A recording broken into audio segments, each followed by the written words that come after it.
Hey guys, welcome back to my channel. Are you obsessed with true crime? Because same, I'm like, really into it. Today we're talking about unsolved mysteries. You know I love a good mystery.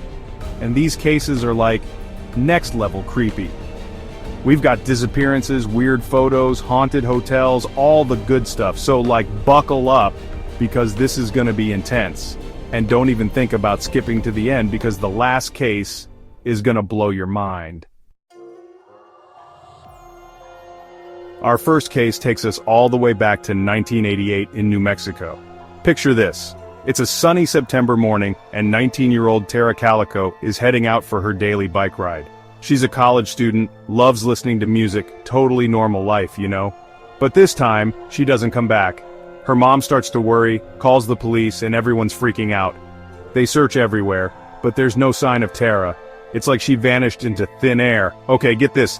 Almost a year later, all the way across the country in Florida, someone finds this super creepy Polaroid in a convenience store parking lot. It shows a young woman and a boy, both bound and gagged with duct tape, their eyes wide with fear. They're lying on a bed in the back of what looks like a van. And you guys, the woman in the photo? Tara's mom swears it's her. I mean, can you imagine? You're looking at this photo, and you think that could be your daughter, kidnapped and held captive thousands of miles away? It's terrifying. The police investigated, of course, but they could never definitively prove it was Tara. Some people said it was her, others thought it was a cruel hoax, and the whole thing just added another layer of mystery to the case. And the creepiest part? No one knows how that photo ended up in Florida. Was it someone connected to Tara's disappearance? Was it a random photo that just happened to look like her? We may never know. Tara was never found and the case went cold. To this day, people are still trying to figure out what happened to her. Did someone kidnap her? Did she run away? Was the photo real? It's like one of those mysteries that just stays with you, you know? It makes you wonder what really happened that day and if we'll ever get any answers. Okay, you guys, this next case is seriously messed up. It's about the Cecil Hotel in downtown Los Angeles. This place is notorious, like, seriously bad vibes. It's been the scene of so many deaths, suicides, and just plain weirdness over the years that people call it one of the most haunted hotels in America. I mean, even just looking at pictures of this place gives me the creeps. So, in 2013, this young woman named Elisa Lam checks into the Cecil. She's a Canadian student traveling alone and seems totally normal, but then she just disappears, like vanishes without a trace. Days go by and people start to notice something's off. The water pressure in the hotel is all messed up and the water tastes and smells really weird. I know, right? Super gross. Then the unthinkable happens. Elisa's body is found inside one of the hotel's rooftop water tanks. How did she even get up there? And why was she in the water tank? It just doesn't make sense, but it gets even creepier, you guys. The police released security footage from the hotel's elevator from the day Elisa disappeared, and it's honestly one of the most unsettling things I've ever seen. In the video, Elisa is acting super strange. She's like pushing all the buttons, looking out into the hallway like she's hiding from someone, and even waving her arms around as if she's talking to someone who isn't there.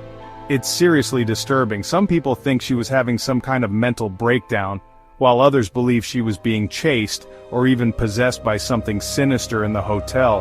I mean, the Cecil has this dark history, right? So it's easy to jump to paranormal conclusions. The official ruling was accidental drowning, but so many questions remain unanswered.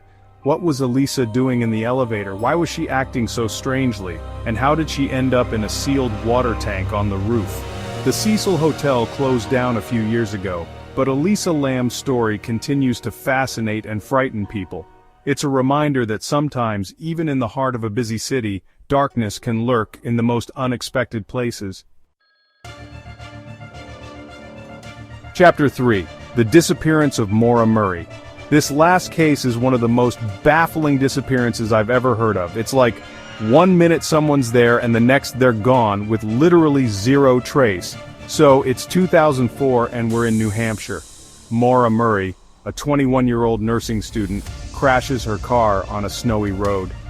It's a minor accident, nothing too serious. A couple of people stop to help, but Maura insists she's fine and doesn't need to call the police. One guy even calls 911 for her, but by the time the cops arrive, Maura is gone. Vanished. Here's where it gets really weird. In the days leading up to her disappearance, Maura had been acting strangely. She'd been emailing her professors saying she needed to take a break from school, and she even withdrew all the money from her bank account. It's like she was planning to disappear, but why? And where did she go? The police found her car abandoned at the crash site. Inside, they found her belongings, her cell phone, credit cards, even her favorite stuffed animal. It was like she just walked away from her old life and never looked back. There have been so many theories about what happened to Maura. Some people think she ran away to start a new life, maybe because she was struggling with something personal. Others believe she may have been the victim of a crime, abducted by someone who took advantage of the situation. And then there are the more, shall we say, out there theories, like the possibility that she got lost in the woods and succumbed to the elements, or that she staged her own disappearance for some unknown reason. But with no evidence, no witnesses, and no sign of Maura, the case remains ice cold. It's like she just disappeared into thin air, leaving everyone who knew her wondering what really happened that night on that lonely road in New Hampshire. Oh my God, you guys, can you believe those stories? Each one is like a rabbit hole of mystery and unanswered questions. It's actually kind of terrifying to think about how easily someone can just vanish. It makes you wonder what really happened to them, you know? If you're as obsessed with true crime as I am, hit that subscribe button, because I'm always down to dive into the darkest corners of the internet and uncover the most mind-blowing mysteries. And who knows, maybe together we can even help solve one someday.